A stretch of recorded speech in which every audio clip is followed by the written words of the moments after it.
నమస్తే myself Shravani welcome to Maitri news. ముందుగా headlines.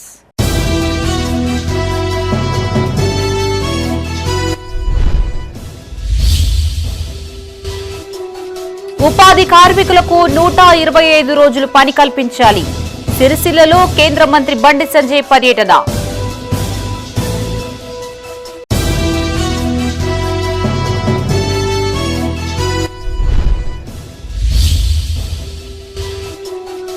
రాజకీయాల్లో శాశ్వత మిత్రులు శత్రువులు ఉండరు.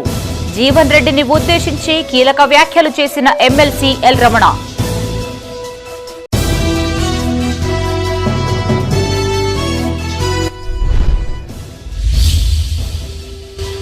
టీబీజీకేఎస్ ఆధ్వర్యంలో కార్మికుల నిరసన, సమస్యల్ని పరిష్కరించాలని డిమాండ్.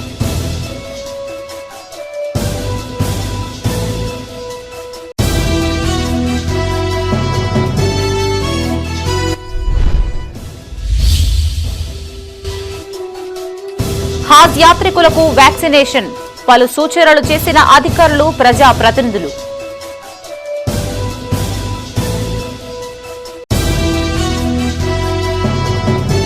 ఇక వార్తల్లోని వివరాలు. కేంద్ర ప్రభుత్వ పథకాలు అమలు చేయడంలో రాష్ట్ర ప్రభుత్వం పూర్తిగా విఫలమైందన్నారు కేంద్ర హోంశాఖ సహాయ మంత్రి బండి సంజయ్.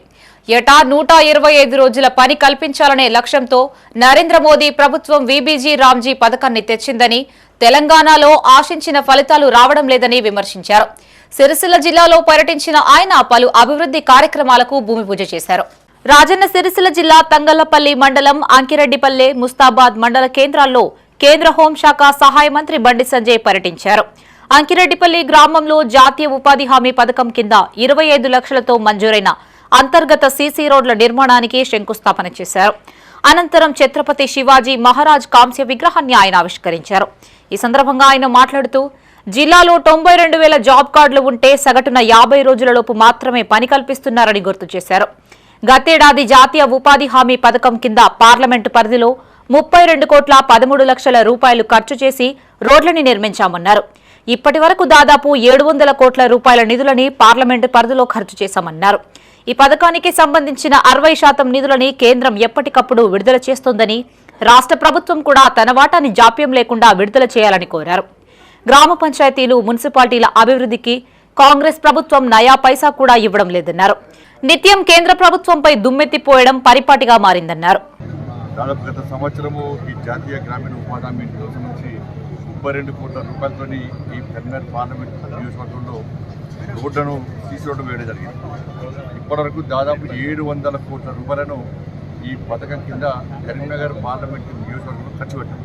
700 కోట్ల రూపాయలు జాతీయ గ్రామీణ ఉపాధి హామీ పథకం కింద. ఇప్పటి నుంచి వచ్చే నిధులను కూడా వీబీజీ రామ్జీ పథకం కింద నిధులు వస్తుంది. కాబట్టి కేంద్ర ప్రభుత్వము ఈ పథకం కోసము 92,000 కోట్ల రూపాయల నిధులు ప్రత్యేకంగా కేటాయించింది. దీనికోసం జాబ్ కార్డ్స్ తెలంగాణ రాష్ట్రంలో ఈ పథకం కింద అంటే 125 రోజులు పని దినాలు కల్పించాలని చెప్పి ఒక లక్ష్యంతో మన కేంద్ర ప్రభుత్వం ఈ పథకాన్ని ప్రవేశపెట్టింది. గ్రామీణాభివృద్ధి శాఖలో 40% నిధులు ఇవాళ కేవలం ఈ జాతీయ గ్రామీణ ఉపాధి పథకానికి వీబీజీ రామ్జీ పథకానికి కేటాయించడం.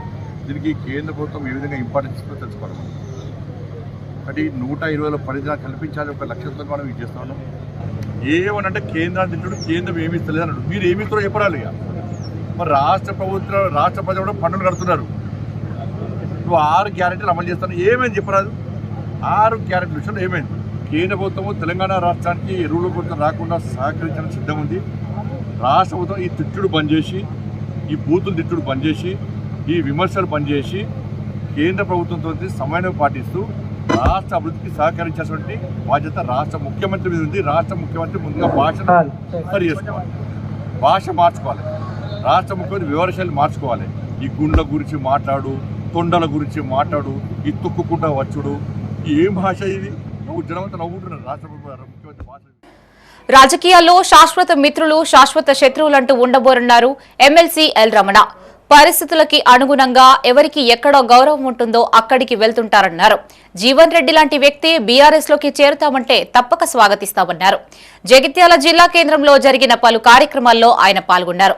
మాజీ మంత్రి జీవన్ రెడ్డి బీఆర్ఎస్ లోకి వెళ్తారంటూ వస్తున్న వార్తల నేపథ్యంలో ఎమ్మెల్సీ రమణ తన అభిప్రాయం వ్యక్తం చేశారు. జగిత్యాల జిల్లా కేంద్రంలో ఏర్పాటు చేసిన మీడియా సమావేశంలో ఎమ్మెల్సీ ఎల్ రమణ మాజీ మంత్రి జీవన్ రెడ్డిని ఉద్దేశించి పలు వ్యాఖ్యలు చేశారు. రాజకీయాల్లో శాశ్వత మిత్రులు, శాశ్వత శత్రువులు అంటూ ఎవరూ ఉండరని స్పష్టం చేశారు. పరిస్థితులకు అనుగుణంగా ఎవరికి ఎక్కడ గౌరవం ఉంటుందో అక్కడికి వెళ్తుంటారని చెప్పారు. సుదీర్ఘ రాజకీయ అనుభవం ఉన్న కేసీఆర్ సూచనలు తప్పక పాటిస్తామన్నారు. అనుభవంతో పాటు ప్రజాసేవలో ఉన్నవారు పార్టీలోకి వస్తానంటే బీఆర్ఎస్ పార్టీ ఆహ్వానిస్తుందని చెప్పారు. అవకాశాలు వచ్చినా రాకున్నా రాజకీయాల్లో పార్టీ సిద్ధాంతాలకు అనుగుణంగా పనిచేయాల్సి ఉంటుందని, వారసులు వచ్చినంత మాత్రాన సీనియర్లకు ఎలాంటి ఇబ్బంది ఉండబోదన్నారు. రాజకీయాలల్లో మొదటికెళ్ళి చూస్తున్నాం మనం. శాశ్వతమైనటువంటి శత్రువుగా మిత్రులు అనేది ఎప్పుడు ఉండరు. ఆ నిర్ణయాలకు అనుగుణంగా మా హైకమాండ్ కేసీఆర్ గారికి దాదాపు 50 ఏళ్ళ రాజకీయ అనుభవం ఉన్నది, 25 ఏళ్ళుగా పార్టీ నడిపిస్తున్న అనుభవం ఉన్నది, 10 ఏళ్ళు పరిపాలించిన అనుభవం ఉన్నది. కనుక వారి సూచన సలహా మేరకు మేమందరం కూడా పాటిస్తాం. అనుభవజ్ఞులైనటువంటి వాళ్ళు, రాష్ట్రంలో ప్రజల కొరకు శ్రేయస్సు కొరకు పాటుపడే వాళ్ళు, ప్రజా సమస్యల పట్ల అవగాహన ఉన్న వాళ్ళు వస్తే తప్పకుండా బీఆర్ఎస్ పార్టీ స్వాగతిస్తుంది. వారి తగ్గట్టు గౌరవించుకుంటూ పార్టీలో ఉండే నాయకత్వాన్ని, కార్యకర్తలను కూడా ఎప్పటికప్పుడు వెనుదనగా ఉంటుంది. పార్టీ జెండా ఎత్తుకున్నప్పుడు పార్టీ సిద్ధాంతాలకు అనుగుణంగా, పార్టీ నాయకుని కాశాలకు అనుగుణంగా పనిచేయాలా. హైకమాండే సుప్రీం, అది పార్టీ చూసుకుంటుంది. అటువంటి ఏమన్నా కానీ దాన్ని ఇంకా అక్కడికి వెళ్ళి మాకు రాకముందు, వారు మాట్లాడకముందు మేమే ఇలా చెప్పగలుగుతాం. కనుక ఏదున్నా కానీ ఆ స్థాయిలో మాట్లాడుకుంటారు. వారికి ఉన్న అనుభవం అనుగుణంగా వారి సేవలు పార్టీకి అవసరం అనుకున్నాం తప్పకుండా ఆహ్వానిస్తాం. దానికి అనుగుణంగా ముందుకెళ్తాం. అట్లా వ్యక్తుల పరంగా ఎప్పుడు ఉండదు. ఏ వ్యక్తి అయినా కానీ ప్రజల సేవ చేసిన ముందుకు వచ్చినప్పుడు పార్టీ వేదిక ఉంటుంది. దానికి తోడుగా పార్టీ అవకాశం ఇస్తే ముందుకెళ్తాం. దానికి అనుగుణంగా ప్రజలు ఆదరిస్తే ఆ బాధ్యత దొరుకుతాయి. కనుక కొడుకుల, కుమారుల, బావల, బొమ్మర్దుల, కోడళ్ళ, కూతురుల అనేది ఉండదు. రాజకీయాలలో ఎవరు కమిట్మెంట్గా పనిచేస్తే దానికి అనుగుణంగానే పార్టీ గుర్తిస్తుంది. దానికి అనుగుణంగానే ముందుకెళ్తాం. జగిత్యాల జిల్లా కేంద్రంలో సీఎంఆర్ఎఫ్ చెక్కుల పంపిణీ కార్యక్రమాన్ని నిర్వహించారు. ఎమ్మెల్సీ ఎల్ రమణ చేతుల మీదుగా పలువురు లబ్ధిదారులకి చెక్కులు అందజేశారు. ఈ సందర్భంగా ఎల్ రమణ మాట్లాడుతూ, శాసన మండలి సమావేశాల్లో ప్రజా సమస్యల గురించి చర్చించకుండా ప్రభుత్వం ఇష్టానుసారంగా వ్యవహరిస్తుందని మండిపడ్డారు. సుమారు 7,000 కోట్ల ఫీజు రియంబర్స్మెంట్ బకాయిలని ఇప్పటి ప్రభుత్వం చెల్లించలేదన్నారు. రైతులకు ఇవ్వాల్సిన బోనస్, మద్దతు ధర, రైతు బంధును వెంటనే విడుదల చేయాలని డిమాండ్ చేశారు. ప్రజా సమస్యలపై బీఆర్ఎస్ పార్టీ ప్రశ్నిస్తుంటే ప్రభుత్వం వద్ద సమాధానం లేకుండా పోయిందన్నారు. గతంలో సంవత్సరానికి 60-65 రోజులు ఉండేటువంటి సమావేశాలు ఇప్పుడు 20 తగ్గిపోయినా కానీ ఈ జరిగినటువంటి ఈ సమావేశాలలో ముఖ్యమంత్రి గారు బాధ్యతగా తన క్యాబినెట్ మంత్రులు అందరూ కూడా ఉండి ప్రస్తుతం ప్రయోగించుకుంటున్నటువంటి ప్రధాన సమస్యల పరిష్కారానికి ఒక వేదిక చూడాలి. అటువంటిది ఢిల్లీ పర్యటన అని, కేరళ పర్యటన అని, ఇతరత్ర కార్యాలయం పేరు మీద బయట వెళ్తున్నాడే కానీ అక్కడ ఉండి మాత్రం జవాబుదారీగా పనిచేయాలని స్పష్టంగా కనబడుతుంది.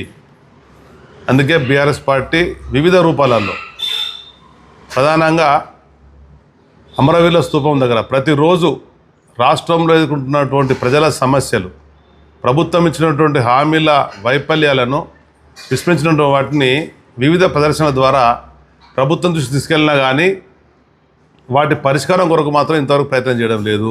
మనసు లేని ప్రభుత్వంగా ఈ కాంగ్రెస్ ప్రభుత్వం స్పష్టంగా కనబడుతున్నది. రైతులకు ఇస్తున్నటువంటి బోనస్ ఇవ్వడం లేదు, రైతులకు పెంచుతున్నటువంటి మద్దతు ధర పెంచలేదు. పెద్దపల్లి జిల్లా గోదావరి ఖని రెండో బొగ్గు గనిపై తెలంగాణ బొగ్గు గని కార్మిక సంఘం ఆధ్వర్యంలో నల్ల బ్యాడ్జీలతో నిరసన తెలిపారు. ఈ సందర్భంగా నాయకులు మాట్లాడుతూ, సింగరేణిలో మెడికల్ బోర్డు నిర్వహించి కార్మికుల పిల్లలకి ఉపాధి కల్పించాలన్నారు. సంస్థకు రావాల్సిన 50,000 కోట్ల బకాయిల్ని వెంటనే విడుదల చేయాలన్నారు. సింగరేణిలో జరుగుతున్న కుంభకోణాలపై విచారణ జరిపించాలని డిమాండ్ చేశారు. ఈ కార్యక్రమంలో వర్కింగ్ ప్రెసిడెంట్ రామ్మూర్తి, యూనియన్ నాయకులు పాల్గొన్నారు. మళ్ళీ సింగరేణి కార్మికుల మీద క్రోడా జులిపించడం అయితే వాళ్ళ కసిని కూడా చూపించినటువంటిది కూడా మనకు అర్థమవుతా ఉంది. ఎందుకంటే సింగరేణి ఎన్నికల సందర్భంగా సింగరేణి కార్మికులు వాళ్ళని గుర్తింపు సంఘంగా గెలిపించలేదనా, లేకపోతే కమిషన్ల రూపంలో సింగరేణి నుంచి వాళ్ళకు వాటా సరిగా దొరుకుతలేదనా, లేకపోతే ఇంకా ఏ విధమైనటువంటి అక్కస్తో ఈరోజు గతంలో 10 సంవత్సరాల కాలంలో జరిగినటువంటి మెడికల్ ఇన్వాలిడేషన్ ప్రక్రియను తప్పుపడుతూ కార్మికుల సంఖ్య పెరిగింది అనేటువంటిది, దాని మీద విజిలెన్స్ ఏసీబీ ఎంక్వైరీ చేపిస్తామనేటువంటిది మేమేంటున్నాం. ఈరోజు సిబిఐ ఎంక్వైరీ చేసినా పర్వాలేదు కార్మిక వర్గం, కానీ సింగరేణిలో ఉన్నటువంటి స్కామ్ల పైన ఈ యొక్క విజిలెన్స్ కానీ సిబిఐ ఎంక్వైరీలు జరపమని కోరుతా ఉన్నాం. ఏదైతే రాజకీయ నాయకులకు ప్రమేయం ఉన్నదో సింగరేణి అధికారులకు, C&MD డైరెక్టర్లు, జనరల్ మేనేజర్లకు, ఇంకా ఉన్నతాధికారులకు ఏదైతే ఉన్నదో దాంట్లో వాటా, దాని మీద ఎంక్వైరీ చేపియమని చెప్తాను. అంతేగాని ఈరోజు సింగరేణి కార్మికులకు మెడికల్ బోర్డు గత సంవత్సర కాలంగా నిర్వహించకుండా 2000 మంది కార్మికులకు ఇబ్బంది చేస్తున్నటువంటి ప్రక్రియను వెంటనే మెడికల్ బోర్డు నిర్వహించి దాన్ని సాల్వ్ చేయాలి అనేటువంటిది డిమాండ్తో, అలాగే మారు పేర్లు అయితే విజిలెన్స్ వాళ్ళకు కూడా వెంటనే పరిష్కారం చూపాలి అనేటువంటి ఉద్దేశంతో, అలాగే 50,000 కోట్లకు పైగా ఉన్నటువంటి బకాయిలను కూడా వెంటనే ఇచ్చినట్లయితే ఈ సంస్థ మళ్ళీ మనుగడ సాధిస్తుంది అనేటువంటి ఒక ప్రధానమైన డిమాండ్లతో ఈరోజు నిరసన కార్యక్రమంతో పాటుగా మేనేజర్లకి వినతి పత్రం, అలాగే సోమవారం రోజున జనరల్ మేనేజర్ కార్యాలయాలు ముట్టడి చేస్తూ హజ్ యాత్రికులకు శుభాకాంక్షలు తెలిపారు జగిత్యాల ఎమ్మెల్యే డాక్టర్ సంజయ్ కుమార్. జిల్లా కేంద్రంలోని మాతా శిశు కేంద్రంలో హజ్ యాత్రకు వెళ్లే యాత్రికుల కోసం వ్యాక్సినేషన్ కార్యక్రమాన్ని నిర్వహించారు. ముఖ్య అతిథిగా ఎమ్మెల్యే హాజరయ్యారు.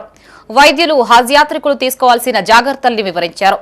జిల్లా వ్యాప్తంగా జగిత్యాల, కొరుట్ల, మెట్పల్లి ప్రాంతాల నుంచి మహిళలు, పురుషులు కలిసి మొత్తం 40 మంది యాత్రికులు ఈ ఏడాది హజ్ యాత్రకు వెళ్లనున్నారు. మే 5న వీరు యాత్రకు బయలుదేరనుండగా సుమారు 40 రోజుల పాటు మక్కా, మదీనా క్షేత్రాలను దర్శించుకోనున్నారు. वहाँ जाने के बाद बड़े बड़े बीमारियां नया ना होकर मेनिंगोकाकल वैक्सीन, वैसे ही बुजुर्गों को इन्फ्लुएंजा वैक्सीन, सबको पोलियो जो आज उतना नहीं हमारे गाँव है वो पोलियो वैक्सीन भी देने का प्रोग्राम आज जगित्याल में चल रहा है। ये गया से ऑलमोस्ट 7-8 ईयर्स से मैं हर एक साल अटेंड कर रहा हूँ। पूरे मनली एक साथ मेरे छोड़ते नहीं, इस बार थोड़ा देर से इंतजार मेरे कहता लगे हमारा डीएमएन सब खाली बोले कि मनली एक साथ तो 2 दिन पहले से ही बोलते थे। आप सबके सफर अच्छा रहेगा, आप लोग के दुआ से पूरे दुनिया में अमन रहना, जो अमन एकदम हम लोग लड़ाई झगड़े पूरे दुनिया में शांति है, जहाँ अमन रहता है वहीं तरक्की रहता है। ये दुनिया में जो लड़ाइयाँ हो रहे उससे पूरा तरक्की रुक है और आम आदमियों को बहुत तकलीफ हो रहे। आपको मालूम है गल्फ कंट्रीज में 30 लाख लोग अपने इंडिया से जाके या मुल्क से जाके वहाँ जीते हैं, वो लोग पूरे तकलीफ है, आने वाले जाने वाले भी तकलीफ है। यहाँ भी वहाँ से जो आने का रहता है पेट्रोल डीजल। మనకి ఇక్కడ నుంచి మొత్తం 40 మెంబర్స్ లిస్ట్ వచ్చింది స్టేట్ నుంచి. దాంట్లో 2 ఆల్రెడీ తీసుకున్నారు. మనకి ఇప్పుడు 38 మెంబర్స్ ఈరోజు ఇక్కడ వ్యాక్సినేషన్ అనేది చేసుకుంటారు. దాంతోపాటు మనకు మెడికల్ కాలేజ్ నుంచి కూడా ఏంటంటే ఫిజిషియన్ చెకప్ కానీ అవసరమైన ఏమైనా ఫిట్నెస్ కానీ అదంతా కూడా ఎగ్జామినేషన్ అనే దాన్ని కూడా మనం అరేంజ్ చేశాము. సో ఈరోజు ఎమ్మెల్యే గారు ఇక్కడ వచ్చినందుకు థ్యాంక్స్, ధన్యవాదాలు సార్.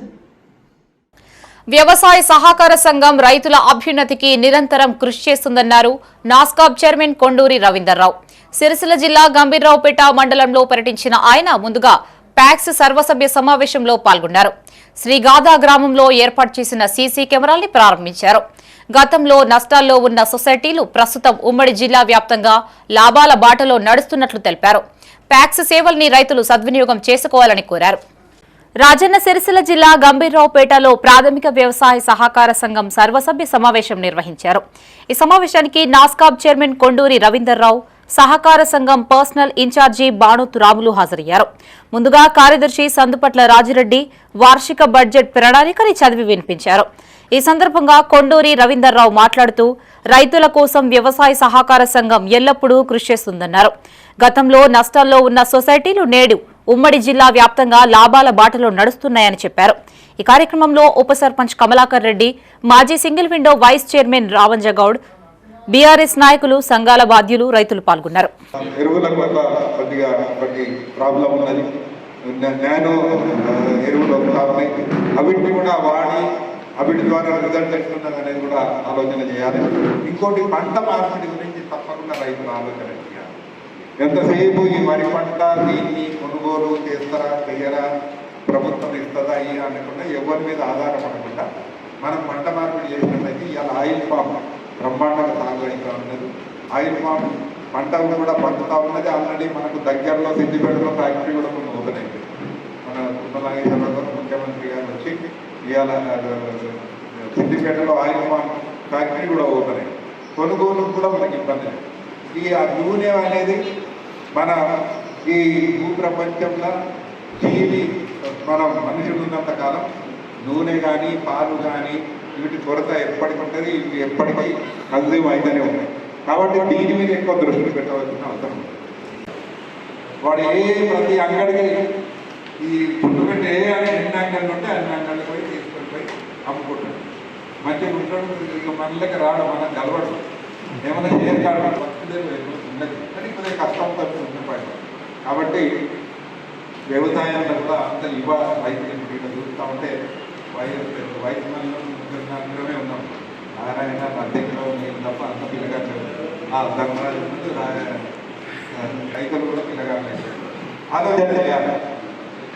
ప్రభుత్వాలు అనేక రకాల ప్రభుత్వాలు ఇస్తూ ఉన్నారు.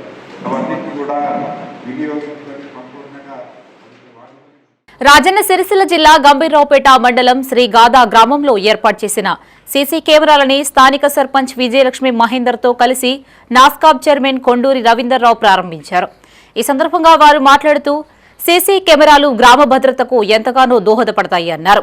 ఒక్క కెమెరా 100 మందితో సమానంగా పనిచేస్తుందన్నారు. సీసీ కెమెరాల ఏర్పాటుకు సహకరించిన సర్పంచ్ పాలక వర్గాన్ని అభినందించారు.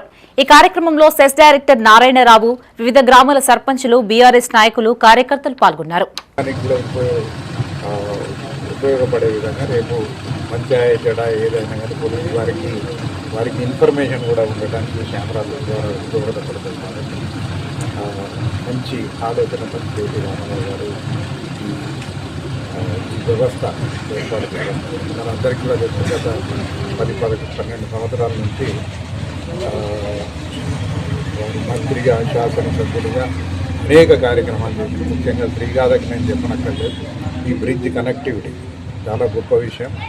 ఎందరో అంతకుముందు ఏళ్ళ తరబడి ఈ గ్రామ ప్రజల కోరిక ఎవరు కూడా తీర్చడానికి ముందుకు రాలేదు. కానీ రామారావు గారు వచ్చి రాగానే రాష్ట్రం ఏర్పడగానే ఈ బ్రిడ్జ్ గురించి ఆలోచన చేసి ఇది కూడా కనిపించిన విషయం కూడా చూస్తాం. అదేవిధంగా ఇవాళ గ్రామ ప్రజలు గ్రామం పెద్దగైంది, జనాభా పెరిగింది. గ్రామ పంచాయతీ కార్యాలయం చాలా వసతులు సరిగ్గా లేవు. కాబట్టి కొత్త గ్రామ పంచాయతీ కావాలని అభ్యర్థన కూడా చేస్తూ ఉన్నారు. ఇప్పుడే నారాయణరావు గారు చెప్తా ఉన్నారు. డైరీ అనేది కేవలం వ్యక్తిగత జ్ఞాపకమే కాదు, ఒక వ్యక్తికి, కాలానికి నిలువెత్తు సాక్ష్యం. ఆనాటి పరిస్థితులు, భావోద్వేగాలు, జీవితంలో ఎదురైన కష్టనష్టాలకు సంబంధించిన జ్ఞాపకాలు అందులో నిక్షిప్తమై ఉంటాయి. ప్రముఖ చరిత్రకారుడు, మాజీ సీఎం కేసీఆర్ గురువు డాక్టర్ జయశెట్టి రమణయ్యకు కూడా చిన్న వయస్సు నుంచే డైరీ రాసి అలవాటు ఉండేది. ఆయన జీవితకాలంలో 58 డైరీలు రాసి చరిత్ర సృష్టించారు.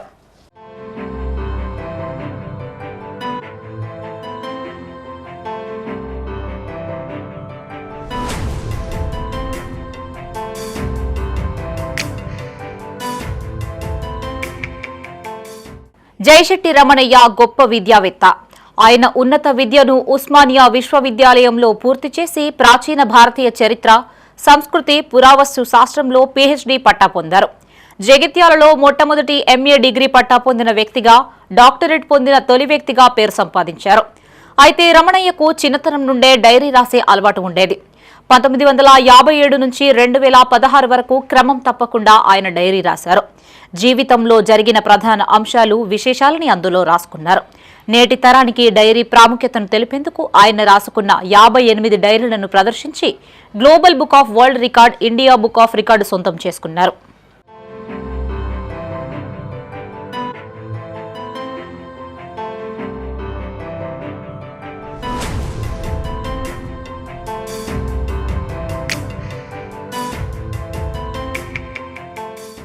ప్రముఖ చరిత్రకారుడు, కవి జయశెట్టి రమణయ్య అనారోగ్యంతో నిన్న కన్నుమూసిన సంగతి తెలిసిందే. ఆయన మరణం పట్ల పట్టణ ప్రముఖులు, సాహిత్యకారులు, వివిధ సంఘాల నాయకులు సంతాపం వ్యక్తం చేశారు. రమణయ్య ఆత్మకు శాంతి చేకూరాలని ప్రార్థిస్తూ కుటుంబ సభ్యులకి ప్రగాఢ సానుభూతి తెలియజేశారు. ఈ నెల 29న ఆయన పార్థిక దేహానికి అంత్యక్రియలు నిర్వహించనున్నారు.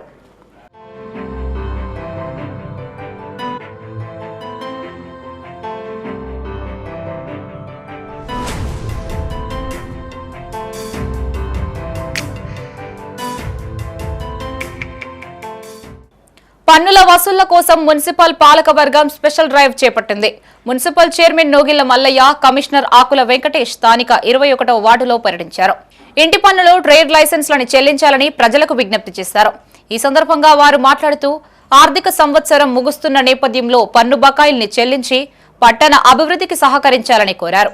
ఈ కార్యక్రమంలో junior assistant Ramakant, ward officers Kumar, Sudhir, bill collector Srinivas, municipal సిబ్బంది పాల్గొన్నారు. చైర్మన్ గారి ఆధ్వర్యంలో పెద్దపల్లి పట్టణంలో మనము ఈ యొక్క గత నెక్స్ట్ 4 రోజుల్లో ముగిసిపోతున్న ఆర్థిక సంవత్సరానికి సంబంధించిన పన్ను బకాయిలు, అదేవిధంగా నీటి పన్ను బకాయిలు, ట్రేడ్ లైసెన్సులు చెల్లించాలని గౌరవ చైర్మన్ గారు మేము ఈరోజు ప్రతి ఇంటికి తిరగడం జరుగుతుంది. మా యొక్క విజ్ఞప్తి పెద్దపల్లి పట్టణ ప్రజలందరూ కూడా 2025-26 ఫైనాన్షియల్ ఇయర్కి సంబంధించిన ఏదైతే మీ యొక్క ఆస్తి పన్నులు, అదేవిధంగా నీటి బిల్లులు, అదేవిధంగా ట్రేడ్ లైసెన్స్ చెల్లించి మున్సిపల్ అభివృద్ధికి సహకరించాలని గౌరవ చైర్మన్ గారు అదేవిధంగా మేము కోరుతున్నాం. చలో హైదరాబాద్ కార్యక్రమంలో భాగంగా సిరిసిల్ల నుంచి మహాధర్నాకు తరలి వెళ్తున్న ఆశా వర్కర్లని పోలీసులు అరెస్టు చేసి స్టేషన్కు తరలించారు. ఈ సందర్భంగా సిఐటియు జిల్లా కార్యదర్శి కోడం రమణ మాట్లాడారు. కాంగ్రెస్ అధికారంలోకి వస్తే ఆశా వర్కర్లకి 18,000 కనీస వేతనం, పని భద్రత కల్పిస్తామని హామీ ఇచ్చినట్లు గుర్తు చేశారు. ప్రభుత్వం అధికారంలోకి వచ్చి 27 నెలలు గడుస్తున్నా హామీల అమలుకు నోచుకోవడం లేదన్నారు. ఆశాలకి రావాల్సిన పారితోషికాలు కూడా సకాలంలో రావడం లేదన్నారు. ప్రభుత్వానికి చిత్తశుద్ది ఉంటే అసెంబ్లీ సమావేశాల్లో ఆశా వర్కర్లకు బడ్జెట్ కేటాయించాలని డిమాండ్ చేశారు. లేదంటే రానున్న రోజుల్లో పోరాటాలని ఉధృతం చేస్తామని హెచ్చరించారు. ఈరోజు చలో హైదరాబాద్ ఇందిరా పార్కు ధర్నా కార్యక్రమానికి పిలుపునివ్వడం జరిగింది. అందులో భాగంగా ఆశా వర్కర్లు చలో హైదరాబాదు వెళ్లకుండా అక్రమంగా పోలీసులు అరెస్ట్ చేసి నిర్బంధించడాన్ని సిఐటియుగా మేము తీవ్రంగా ఖండిస్తూ ఉన్నాము. మరే ఒకవైపేమో రాష్ట్ర ముఖ్యమంత్రి గారు మరే మీ నిరసనలు, ధర్నాలు తెలియచేయని ప్రకటిస్తూనే మరోవైపు ఆశా వర్కర్ల తమ న్యాయమైన డిమాండ్లు పరిష్కరించాలని హైదరాబాద్ ఇందిరా పార్క్ ధర్నాకి వెళ్తుంటే అర్ధరాత్రి నుంచే ఆశాలను అరెస్ట్ చేసి పోలీస్ స్టేషన్లలో నిర్బంధించడం ఇది సరైన పద్ధతి కాదు. మరి ప్రజాస్వామ్యంలో మరి నిరసన తెలియజేసే హక్కు, ధర్నాలు తెలియజేసే హక్కు ప్రతి ఒక్కరికి ఉంటుంది. మరి ఇట్టి నిర్బంధాలని మరి ఎదిరించి మరి రాబోయే రోజుల్లో పోరాటాలతో మా ఆశా వర్కర్ల సమస్యలను పరిష్కరించడానికి మేము తెలియజేస్తూ ఉన్నాము. ప్రధానంగా ఆశా వర్కర్లకు మరి ఫిక్స్డ్ వేతనము 18,000 ఇస్తామని చెప్పి, అదేవిధంగా ఆశా వర్కర్లకు సంబంధించిన అన్ని సమస్యలు పరిష్కరిస్తామని చెప్పి ఎన్నికల ముందు సిరిసిల్ల జిల్లా గంభీర్రావుపేట శ్రీ సీతారామచంద్రస్వామి ఆలయంలో బ్రహ్మోత్సవాలు వైభవంగా ప్రారంభమయ్యాయి. ఏటా శ్రీరామనవమి రోజున ప్రారంభమైన వేడుకలు 9 రోజుల పాటు కొనసాగుతుంటాయి. తొలి రోజు వేడుకల్లో భాగంగా వేద పండితులు స్వామివారికి విశేష పూజలు, అర్చనలు, అభిషేకాలు నిర్వహించారు. ఈ ఉత్సవాలకు తెలంగాణతో పాటు ఇతర రాష్ట్రాల నుంచి పెద్ద ఎత్తున భక్తులు తరలివస్తుంటారు. రాజన్న సిరిసిల్ల జిల్లా గంభీర్రావుపేటలోని శ్రీ సీతారామచంద్రస్వామి దేవాలయంలో స్వామివారి బ్రహ్మోత్సవాలు ప్రారంభమయ్యాయి. ఈ ఆలయాన్ని సుమారు 700 ఏండ్ల క్రితం రాతితో నిర్మించగా అప్పటి నుంచి నిర్విరామంగా అఖండ జ్యోతిగా వెలుగుతూనే ఉండడం ఈ గ్రామం ప్రత్యేకత. ఆలయ చైర్మన్ మల్లుగారి నర్సాగౌడ్ ఆలయ కమిటీ ఆధ్వర్యంలో బ్రహ్మోత్సవాలకు అన్ని ఏర్పాట్లు పూర్తి చేశారు. ఈ వేడుకల్లో భాగంగా స్వామివారికి నిర్వహించే సేవలకి వివిధ రాష్ట్రాల నుంచి పెద్ద ఎత్తున భక్తులు తరలివస్తారు. ఈ సందర్భంగా ఆలయ చైర్మన్ మాట్లాడుతూ 8 రోజుల పాటు శ్రీరాములు పురవీధుల్లో దర్శనమివ్వనున్నట్లు తెలిపారు. వివిధ ప్రాంతాల నుంచి పెద్ద ఎత్తున భక్తులు తరలివచ్చి బ్రహ్మోత్సవాలను విజయవంతం చేయాలని కోరారు.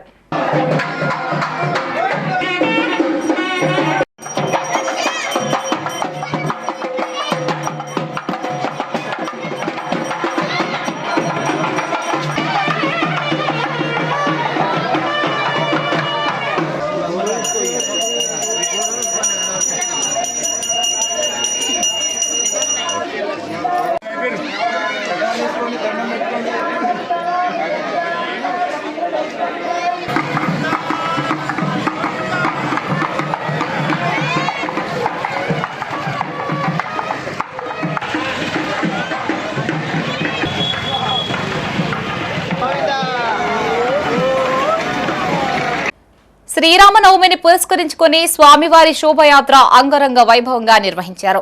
పెద్ద సంఖ్యలో అంజన్న స్వాములు భక్తులు ఈ వేడుకల్లో పాల్గొనగా రామనామ స్మరణతో వీధులన్నీ మారుమోగాయి. పెద్దపల్లి జిల్లా కేంద్రంలో జరిగిన శోభయాత్రలో పలువురు ఆధ్యాత్మిక సినీ రంగ ప్రముఖులు పాల్గొనడం ప్రత్యేక ఆకర్షణగా నిలిచింది.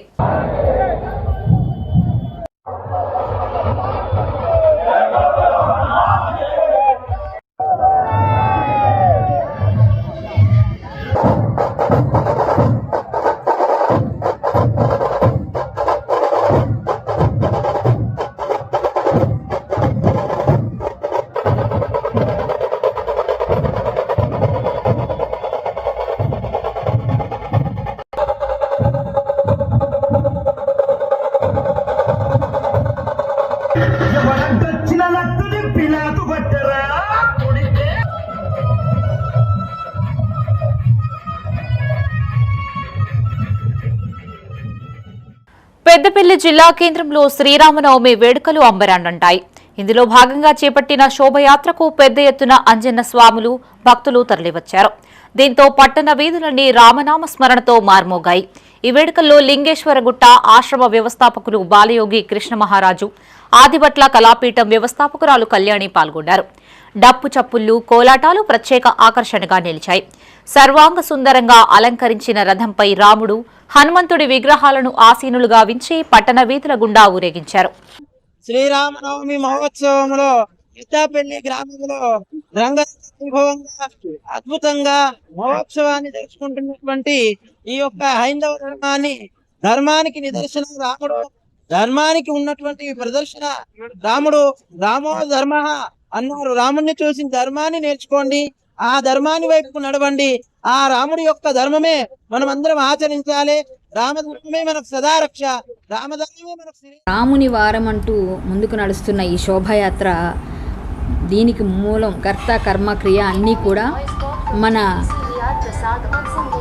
హిందూ వాహిని పెద్దపల్లి శాఖ సాయి తమ్ముడు, అలాగే నన్ను ఇక్కడికి పల్లెర్ల శేఖర్ తమ్ముడు కరీంనగర్ వేములవాడ నుంచి నన్ను ప్రతిసారి కూడా ప్రతి కార్యక్రమానికి ఇన్వైట్ చేస్తూ ఉంటారు. వీళ్ళందరూ నన్ను ఇక్కడ రావాలి, మీరు కూడా మా అందరికీ కొంచెం ఉత్తేజపరచాలి అని చెప్పారు. తప్పకుండా మన ధర్మం కోసం, దేశం కోసం తప్పకుండా మనం మాట్లాడాలి. ఇది ప్రతి ఒక్కరూ వాయిస్ ఇవ్వాలి. ఎందుకంటే నీ కోసం, నీ ధర్మం కోసం, ఈ దేశాన్ని, ఈ ధర్మాన్ని మనం పాటించకపోయినా పెద్దపల్లి జిల్లా ఎలిగేడు శ్రీ కోదండ రామాలయంలో సీతారాముల కళ్యాణం అంగరంగ వైభవంగా జరిగింది. వేద పండితుల మంత్రోచ్చారణల మధ్య వివాహ క్రతువు పూర్తి చేశారు. శ్రీరామనవమి సందర్భంగా అన్ని ప్రాంతాల్లో మధ్యాహ్నం సమయంలో స్వామివారి కళ్యాణం జరుగుతుండగా ఇక్కడ మాత్రం రాత్రి సమయంలో కళ్యాణం నిర్వహించడం ఆనవాయితీగా వస్తోంది.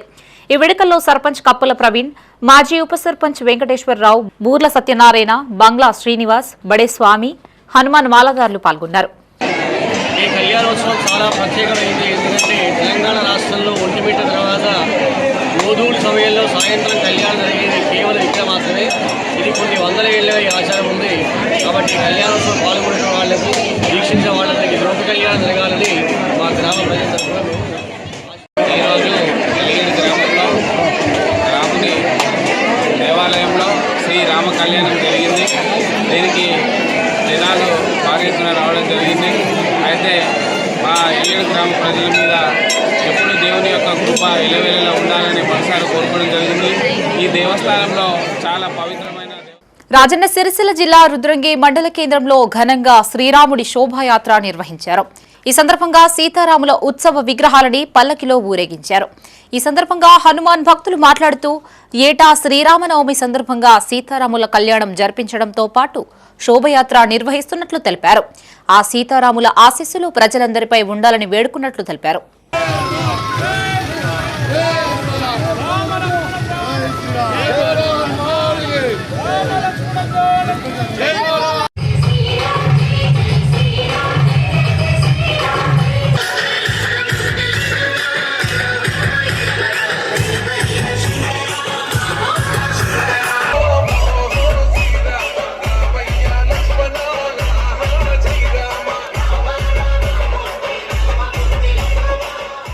పెద్దపల్లి జిల్లా ఎలిగేడు మండలం లాలపల్లి శ్రీ స్వయంభు భక్తాంజనేయ స్వామి ఆలయంలో అంజన్న స్వాములకి అన్నదానం ఏర్పాటు చేశారు. గ్రామస్తులు అమ్ముల కొమరమ్మ రాజమల్లు ఆధ్వర్యంలో స్వాములకి అన్నప్రసాద వితరణ చేశారు. ఈ సందర్భంగా హనుమాన్ భక్తుడు అమ్ముల కుమార్ మాట్లాడుతూ ఆలయం నిర్మించి 9 ఏళ్లు పూర్తవుతున్న సందర్భంగా స్వాములకి అన్నప్రసాద వితరణ చేసినట్లు తెలిపారు. ఈ కార్యక్రమంలో అమ్ముల రమేష్, బండ రమేష్, మనోహర్ రెడ్డి, బోయిని సతీష్, రాజు పాల్గొన్నారు. ఇక్కడ పాటి మీద హనుమాన్ల దేవుని దగ్గర ప్రతి సంవత్సరం మాలధారణ వేసుకున్న హనుమాన్ భక్తులకు ఇక్కడ భిక్ష పెట్టడం జరుగుతుంది. ఇక్కడ ఇది 2017లో దీన్ని పునర్నిర్మాణం చేయడం జరిగింది. ఇది మా నాన్నగారు అయిన అమ్ముల రాయమల్ గారు ప్రతి సంవత్సరం భిక్ష పెట్టడం జరుగుతుంది. హనుమాన్ విగ్రహం పెద్దది జేసీబీ తట్టి ఇట్లా లేచింది. లేవడం వల్ల కాలువైన మా అమ్ముల రాయమల్ అన్నప్పుడు డ్యూటీ చేస్తాడు. ఆయన కండ్లలో కనబడి దీని దేవతను ఏలుకోవాలని ఆ ఒక్క శివమేస్త్రిని తీసుకొచ్చి ఫస్ట్ శివమేస్త్రి వేయించి ముగ్గు పోసి ఇట్లా 9 సంవత్సరాలు అవుతుంది. ప్రతి సంవత్సరం హనుమాన్ స్వాములు ఇక్కడ 100 స్వాముల దగ్గర భిక్ష చేస్తారు. ఇక్కడ రాగి చెట్టుకు కోరిన కోరికలు ముక్కులు పెడతారు. వచ్చి సుల్తాన్పురం, ఎదురుగట్ట, లాలపల్లె, ఎలియేడు, లలితపల్లె స్వాములు వారం ఇక్కడ అన్న భోజనాలు చేసుకుంటారు. పెద్దపల్లి రూరల్ మండలం మారడుగొండ శ్రీ రేణుకెల్లమ్మ ఆలయంలో చోరీ జరిగింది. గుడితాళం పగలగొట్టి లోనికి చొరబడ్డ దొంగలు హుండీ ఎత్తుకెళ్లారు. ఇటీవల ఎల్లమ్మ జాతర జరగడంతో కానుకలు హుండీలో ఉండడాన్ని గమనించిన నిందితులు ఆలయంలోని హుండీని ఎత్తుకెళ్లినట్లు తెలుస్తోంది. గత అర్ధరాత్రి జరిగిన ఈ చోరీకి సంబంధించిన దృశ్యాలు సీసీ కెమెరాల్లో రికార్డయ్యాయి. గ్రామస్తుల ఫిర్యాదు మేరకు కేసు నమోదు చేసుకున్న పోలీసులు దర్యాప్తు చేపట్టారు.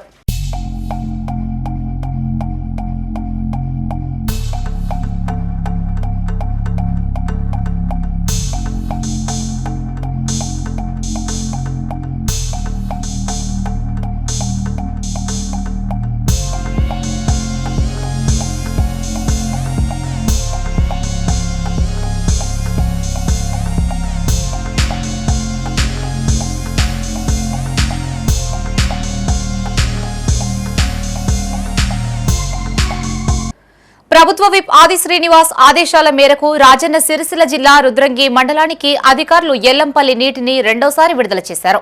ఈ సందర్భంగా sarpanch Gandi Narayana, market chairman Tirupati Malyala pump house మోటార్ను ప్రారంభించారు. అనంతరం వారు మాట్లాడుతూ 2 రోజుల వరకు నీటి విడుదల కొనసాగుతున్నట్లు తెలిపారు. మరోసారి నాగారం చెరువుకు ఎల్లంపల్లి నీరు చేరుతుందని సంతోషం వ్యక్తం చేశారు. రైతుల పక్షాన ప్రభుత్వ విప్ ఆది శ్రీనివాస్ కు ధన్యవాదాలు తెలిపారు. ఈ కార్యక్రమంలో ఉప సర్పంచ్ మాడిశెట్టి అభిలాష్, ఎర్రం గంగనర్సయ్య, గడ్డం శ్రీనివాస్ రైతులు పాల్గొన్నారు. అధికారులకు ఆదేశాలు జారీ చేయడం జరిగింది. మరి ఆ వెంటనే ఇప్పుడు గ్రామ సర్పంచ్ రుద్రంగి నారాయణ గారి చేతుల మీద ఇక్కడ జోగపూర్ పంప్ హౌస్ వద్ద మల్యాలకు వచ్చి ఇక్కడ ప్రారంభించుకోవడం జరిగింది. కనీసం ఒక 3 రోజులైనా వస్తాయని మరి ఎమ్మెల్యే గారు చెప్పడం జరిగింది. రైతుల బాధలను అర్థం చేసుకుని వెంటనే స్పందించి మరి అసెంబ్లీ సమావేశాలు ఉన్నప్పటికీ అందులో మాట్లాడి మాకు నీళ్లు వచ్చే విధంగా చేసినందుకు రైతులందరి తరఫున మరి గ్రామ ప్రజల తరఫున మరి ఎమ్మెల్యే గారికి, ప్రభుత్వానికి, రేవంత్ రెడ్డి గారికి, అదేవిధంగా నీటిపారుదల శాఖ మంత్రి మరి ఉత్తమ్ కుమార్ రెడ్డి గారికి అందరికీ పేరు పేరున ధన్యవాదాలు తెలియజేస్తూ, అధికారులు సహకరించినందుకు వారికి కూడా ప్రత్యేకంగా ధన్యవాదాలు తెలియజేస్తూ రైతులందరూ చాలా సంతోషం వ్యక్తం చేశారు. మల్యాల పంప్ హౌస్ నుండి రుద్రంగి నాగారం చెరువుకు వచ్చే పంపులు ఈ రోజు చాలు చేయడం జరిగింది. గౌరవ ఎమ్మెల్యే గారి ఆదేశాలతోటి మాకు రెండవసారి ఏ పంటకు కూడా రెండవసారి నీళ్ళు ఇచ్చిన సందర్భం లేదు. కానీ మేము అడిగిన వెంటనే గ్రామస్తులు చాలా వరకు ఈ రెండోసారి నీళ్ళు ఇచ్చినట్టయితే ఆ నాగర్ చెరుకు కాలువ ద్వారా పోయే రైతులు కావచ్చు, చెరుకు ఆనుకొని ఉన్న రైతులు కావచ్చు, చాలా వరకు బయటపడే అవకాశాలు ఉన్నాయని మేము వివరించిన సందర్భంలో వారు నేను ఆదేశాలు ఇవ్వడం, ఈరోజు పంపు చాలు కావడం అనేది మేము చాలా సంతోషిస్తున్నాం. విశ్వాసానికి మారుపేరు శునకం. ఒక్కసారి అన్నం పెడితే జీవితకాలం గుర్తుంచుకుంటుంది. అలాంటి ఓ శునకం అంజన్న స్వాములతో కలిసి 1 కాదు 2 కాదు ఏకంగా 130 కిలోమీటర్ల పాదయాత్ర చేసి అందరినీ ఆశ్చర్యానికి గురిచేసింది. ఆదిలాబాద్ జిల్లా గుడిహత్నూరు మండలానికి చెందిన పలువురు అంజన్న స్వాములు కొండగట్టుకు పాదయాత్ర చేపట్టారు. ఈ క్రమంలో ఊట్నూరు వద్ద సేద తీరుతున్న క్రమంలో వారికి ఓ శునకం తారసపడగా బిస్కెట్లు అందజేశారు. అనంతరం తిరిగి పాదయాత్ర ప్రారంభించిన భక్తులతో 5 రోజులుగా పాదయాత్ర చేస్తూనే ఉందా శునకం. వద్దని వెళ్లగొట్టిన వారితో కలిసి కొండగట్టుకు చేరుకుంది. జగిత్యాల జిల్లా కేంద్రంలో శునకం పాదయాత్రను గమనించిన పలువురు వివరాలు సేకరించారు. తమతో కలిసి పాదయాత్ర చేస్తున్న జూలీకి కాళ్ల నొప్పులు రావడంతో సాక్సులు తొడిగి మరీ సపర్యాలు చేస్తున్నట్లు చెప్పారు భక్తులు. ఆదిలాబాద్ జిల్లా గత 5 రోజుల నుంచి మేము కొండగట్టు పాదయాత్ర వెళ్తున్నాం. ఈ స్వామి ఏమో ఊట్లూరులో కలిసింది. అప్పటి నుంచి స్వామి మాతోటి పాదయాత్ర చేస్తుంది. ఆ స్వామికి ఎంత కాలం నొప్పైనా మాతోటి వస్తుంది, మాతోటి పడుకుంటుంది, మాతోటి తిరుగుతుంది. స్వామిగా జయన్మన్ జయశ్రామ్. నేను రింగట్ గజానన్, మండల్ గుడియాత్మూర్, ఆదిలాబాద్ జిల్లా. మేము గత 5 రోజులుగా పాదయాత్ర కొండగట్టు నడుస్తున్నాము. ఈ స్వామి ఏమో మాకు ఊట్లూరులో కలిసింది. మాతో ఉన్న స్వామి ఒక బిస్కెట్ ప్యాకెట్ పక్కకు వేసి రోడ్డు పక్కకు వేసిండు. అయితే ఆ ఒక్క బిస్కెట్ ప్యాకెట్ తిని ఆ ఒక్క బిస్కెట్ ప్యాకెట్ విశ్వాసంతో మాతోటి ఈరోజు 120 కిలోమీటర్లు నడిచింది. ఈరోజుకి 120 కిలోమీటర్లు ఆ స్వామికి ఎంత కాళ్ళు నొప్పులైనా, ఎంత కాళ్ళకు పొక్కులు వచ్చినా మాతోటే ఉంటుంది. మా దగ్గర మేము ఎక్కడైనా ఆగితే సివిల్ సాములు ఏమైనా బండి స్లోగా వెళ్తే మా దగ్గర ఎవరిని ఆగనిస్తలేదు. మమ్మల్ని ఏమైనా కుక్కలు కానీ ఎవరు కానీ తరుముతే అది దగ్గర అనిస్తలేదు. ఒక Z+ సెక్యూరిటీ లాగా ఉంది మాకు. ఆ స్వామి విశ్వాసంతో మేము హై రిస్క్ ప్రెగ్నెన్సీ కేసుల్లో అప్రమత్తత అవసరమన్నారు మెడికవర్ ఆసుపత్రి వైద్యులు. ఇలాంటి సందర్భాల్లో నిర్లక్ష్యం ప్రాణాపాయానికి దారితీసే అవకాశం ఉందని చెప్పారు. పెద్దపల్లి జిల్లా కేంద్రంలో ఏర్పాటు చేసిన మీడియా సమావేశంలో gynaecologist doctor Srinayana, critical care specialist doctor Pallavi మాట్లాడారు. ముందే ఉన్న డయాబెటీస్, రక్తపోటు, గుండె సంబంధిత తదితర వ్యాధులు ప్రెగ్నెన్సీ సమయంలో తీవ్రమయ్యే ప్రమాదం ఉందన్నారు. గతంలో ఎక్కువ శస్త్రచికిత్సలు చేయించుకున్న మహిళలు కూడా ప్రత్యేక జాగ్రత్తలు తీసుకోవాల్సిన అవసరం ఉందన్నారు. క్లిష్ట పరిస్థితులలో గర్భిణీలని ఐసీయూలో ఉంచిన క్రిటికల్ కేర్ నిపుణులతో పాటు ఇతర విభాగాల వైద్యులు సమన్వయంతో నిరంతరం పర్యవేక్షిస్తేనే తల్లి బిడ్డల్ని సురక్షితంగా కాపాడడం సాధ్యమవుతుందని చెప్పారు. ఈ కార్యక్రమంలో సెంటర్ హెడ్ గుర్రం కిరణ్, మార్కెటింగ్ మేనేజర్ కోట కర్ణాకర్, బొంగోని హరీష్, సంజీవ్ పాల్గొన్నారు. హై రిస్క్ ప్రెగ్నెన్సీ గురించి మాట్లాడడానికి వచ్చాను. హై రిస్క్ ప్రెగ్నెన్సీ అని అంటే గర్భధారణ సమయంలో శిశువుకైనా లేకపోతే తల్లికైనా ఏదైనా సమస్య ఉండడాన్ని హై రిస్క్ ప్రెగ్నెన్సీ అని అంటారు. సో ఆ సమస్య అనేది ప్రెగ్నెన్సీ ముందు అయినా ఉండొచ్చు, లేకపోతే ప్రెగ్నెన్సీ ద్వారానైనా ఆ ప్రాబ్లం అనేది రావచ్చు. ప్రాబ్లమ్స్ అనేవి ప్రాబ్లం అంటే ఏంటి అంటే నార్మల్గా ప్రెగ్నెన్సీలో కానీ ముందు కానీ డయాబెటీస్ ఉండడం కానీ, హైపర్ టెన్షన్ అంటే రక్తపోటు ఉండడం కానీ, గుండె సంబంధిత ఇబ్బందులు ఉండడం కానీ, లివర్ సమస్యలు ఉండడం కానీ, వాళ్ళకి ఏంటంటే ఎక్కువ అవగాహన లేకపోవడం, మెడికల్ సర్వీసెస్ గురించి అంత అవగాహన లేకపోవడం కానీ, వాళ్ళ టైంకి హాస్పిటల్కి రాకపోవడము, చెకప్స్ చేయించుకోకపోవడము, నెగ్లెక్ట్ చేయడం వల్ల ప్రాబ్లమ్స్ వస్తుండవు అనమాట. సో ఇవన్నీ ఏంటంటే వాళ్ళకి ప్రాపర్ అవగాహన రావడము, వాళ్ళకి తెలియడము, ఇట్లా ప్రెగ్నెన్సీ టైంలో ఇట్లా ప్రాబ్లమ్స్ వస్తాయి, ప్రాపర్గా స్కాన్స్ అవి చేసుకోవడం ఫాలోఅప్లో ఉంటే సో ఇవన్నీ మనం తగ్గించుకోగలిగే ఛాన్సెస్ ఉంటాయి అన్నమాట. సో మన మెడికవర్ హాస్పిటల్లో multi disciplinary care, cardiologist, critical care department, nephrologist, మన హై రిస్క్ ఆబ్స్టెట్రిషియన్ మేడం అందరూ అందుబాటులో ఉంటారు కాబట్టి సో కొంతవరకు మనము తగ్గించుకునే ఛాన్సెస్ ఉంటాయి. పెద్దపల్లి జిల్లా కేంద్రంలోని ట్రినిటీ ఇంజనీరింగ్ కాలేజ్లో ఉన్న జెనెక్స్ 2K26 పేరిట ఎక్స్పో కార్యక్రమాన్ని నిర్వహించారు. ఈ కార్యక్రమానికి ముఖ్య అతిథులుగా founder Dasari Manohar Reddy, IDBI bank chairman ముఖ్య అతిథులుగా హాజరయ్యారు. జ్యోతి ప్రజ్వలన చేసి కార్యక్రమాన్ని ప్రారంభించారు. ఈ సందర్భంగా దాసరి మనోహర్ రెడ్డి మాట్లాడుతూ డిగ్రీ చదువుతున్న విద్యార్థులు భవిష్యత్తులో MBA వైపు దృష్టి సారించాలని సూచించారు. వారం రోజులుగా నిర్వహిస్తున్న క్యాంపస్ ప్లేస్మెంట్స్ లో పెద్ద సంఖ్యలో MBA ఇంజనీరింగ్ విద్యార్థులు MNC కంపెనీల్లో ఉద్యోగాలు సాధించినట్లు తెలిపారు. ఈ కార్యక్రమంలో 900కు పైగా డిగ్రీ విద్యార్థులు పాల్గొని వివిధ ప్రాజెక్టులు, గేమ్స్, ఫార్మల్, ఇన్ఫార్మల్ ఈవెంట్స్ లో పాల్గొని ప్రతిభ కనబర్చారు. గెలుపొందిన వారికి అతిథుల చేతుల మీదుగా బహుమతులు, సర్టిఫికెట్లు అందజేశారు. ఈ కార్యక్రమంలో వివిధ విభాగాల అధ్యాపకులు, సిబ్బంది పాల్గొన్నారు. కామర్సే కావచ్చు, సైన్సే కావచ్చు, ఆర్ట్సే కావచ్చు, లేదా బిజినెస్ కోర్సే కావచ్చు, ఏ కోర్స్ చదివినా కూడా మనకు ఒక మంచి భవిష్యత్తు ఉంటుంది. తప్పకుండా మంచి భవిష్యత్తు ఉంటుంది. ఆ చదివేటప్పుడు మన ఇష్టంతో చదివినప్పుడు, ఆ జ్ఞానాన్ని పూర్తిగా సంపాదించినప్పుడు, ఆ కోర్సు సంబంధించిన జ్ఞానాన్ని పూర్తిగా సంపాదించినప్పుడు, దానిలో నైపుణ్యాన్ని మెరుగులు నేర్చుకున్నప్పుడు మనం ఎటువంటి పోటీలనైనా నెగ్గడానికి అవకాశం ఉంటుంది. ఎటువంటి పోటీ పరీక్ష అయినా రాయడానికి అవకాశం ఉంటుంది. తర్వాత మీ అందరికీ తెలుసు, graduation is very enough to right any civil service examination. Graduation అనేది ఇట్స్ మినిమం క్వాలిఫికేషన్ మనం సివిల్ సర్వీస్ ఎగ్జామ్ రాయడానికి. అట్లా మీరు BA చదివినా, BSc చదివినా, బీకామ్ చదివినా, MBA చదివినా, ఎనీథింగ్ ఏదైనా కూడా ఈ పోటీ పరీక్షలు రాయడానికి అవకాశం ఉంది. అందుకే చదువు ఏదైతే ఉన్నదో ఇది తక్కువని కాకుండా, ఇది ఎక్కువని కాకుండా నీ ఇష్ట ప్రకారం నీ కోరికను అనుసరించి నీ మనసు ఏదైతే చెప్తా ఉంటుందో, ఏదైతే దేని మీద ఇష్టం ఉంటుందో దాన్ని పూర్తి స్థాయిలో పూర్తి జ్ఞానం సంపాదించుకునే పద్ధతిలో చదివినట్టయితే తప్పకుండా మంచి భవిష్యత్తు ఉంటుంది. Congratulate all the MBA students who made this event a true today. So as we see that last 15 days back, February 20th, we have done TechnoSpark 2K26. Around 900 members came from other colleges and participated in our event with the same motto. So we have initiated this MBA GenX 2K26 and we have invited all the students nearly from 12 colleges from Peddapalli district and Adilabad district. And so we got some students from the other colleges also. So I appreciate the students who came from other colleges and especially thanks to the Trinity Degree College also, Neetu Madam and his team. So this program motto is to connect the students from all the intercollegiate students. So we call this fest name as a national level intercollegiate youth festival. So as we taken this as a platform to invite all the students, and we are going to conduct the formal and informal events to connect the people and to showcase. వాహనదారులు traffic నిబంధనలని తప్పనిసరిగా పాటించాలన్నారు CP amber Kishore ఝా. రామగుండాన్ని ప్రమాదరహిత నగరంగా తీర్చిదిద్దేందుకు ప్రతి ఒక్కరూ సహకరించాలని కోరారు. పెద్దపల్లి జిల్లా Ramagundam municipal corporation సమీపంలోని టీ జంక్షన్ వద్ద 1 టౌన్ సీఐ ఇంద్రసేనారెడ్డి ఆధ్వర్యంలో అరైవ్ అలైవ్ కార్యక్రమాన్ని నిర్వహించారు.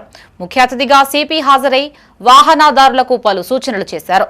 సీట్ బెల్ట్ ధరించడం ద్వారా ప్రమాదాల్లో ప్రాణ నష్టం జరిగే ఛాన్స్ తక్కువగా ఉంటుందన్నారు. ప్రతి వాహనదారుడు విధిగా సీట్ బెల్ట్ ను ధరించాలని సూచించారు. ఈ కార్యక్రమంలో డీసీపీ రామరెడ్డి, గోదావరికని ఏసీపీ రమేష్ తో పాటు సిబ్బంది పాల్గొన్నారు.